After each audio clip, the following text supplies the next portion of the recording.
নমস্কার বন্ধুরা, আজকে দেখো আমি পনিরের সবজি বানাবো। দেখো আমি পনিরগুলো ওরকম হবে। দেখো আমি পেঁয়াজ ছোট ছোট করে কেটে রসুন ওর মধ্যে দিয়ে আমি মিক্সিতে পিষে নিলাম ভেজে নিয়ে। তারপর দেখো পনিরগুলো ছোট ছোট করে কেটে ওর মধ্যে হলুদ, কাশ্মীর লঙ্কা, মির্চ আবার ওই নুন দিয়ে মাখিয়ে রেখে দিলাম। তারপর এদিকে দেখো শিমলা মির্চ আর পেঁয়াজগুলো ভেজে নিলাম লম্বা লম্বা করে। তারপর দেখো পনিরটাও আমি ভেজে নিলাম। নিয়ে দেখো এদিকে গোটা টমেটো ভেজে নিয়ে ওইটাও মিক্সিতে পিষে নিলাম।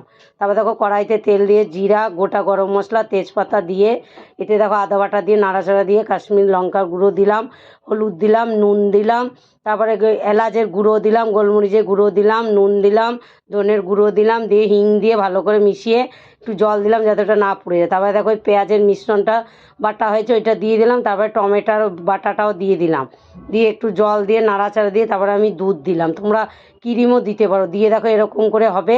তারপরে দেখো পনিরগুলো দিয়ে দিলাম আর শিমলা মির্চ পেঁয়াজগুলো ভাজা ছিল এগুলো দিয়ে দিলাম। লাস্টে